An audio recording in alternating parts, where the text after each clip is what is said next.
New રાણીપમાં આવેલા municipal કોર્પોરેશનના પ્લોટમાં બરફગોળાનો સ્ટોલ ઊભો કરી દેવાતા પશ્ચિમ ઝોન એસ્ટેટ વિભાગની કાર્યવાહી સામે સવાલ ઊભા થયા।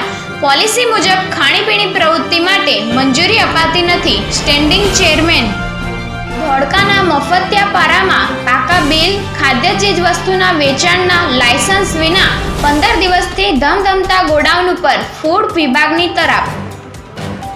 પોલીસની ગેરહાજરી ઉડીને આંખે વળગી। એક્સપ્રેસ વે પરના અકસ્માતમાં 10 દિવસ બાદ જ્યાં ખાનગી વાહનોનું કીડિયારું ઉભરાતા ત્યાં સન્નાટો। આરટીઓ વેનનું પેટ્રોલિંગ ચાલુ। આની આડમાં દેહ વેપાર। સુરત પોલીસે ડમી ગ્રાહક મોકલી ગોરખ ધંધો ઝડપી પાડ્યો।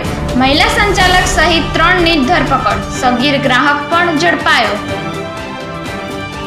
શાહે જામકંડોરણામાં સભા સંબોધી। કહ્યું, સોમનાથ મંદિર સોનાનું બનાવવાનું શરૂ થઈ ગયું છે। કોંગ્રેસ પર પ્રહાર કરતા કહ્યું, બંને તબક્કામાં રાહુલ બાબાના સુપડા સાફ। મહેસાણાના મગુના ગામે વરલી મટકાનો જુગાર રમતા 13 ઝડપાયા। 2.61 લાખથી વધુનો મુદ્દામાલ જપ્ત।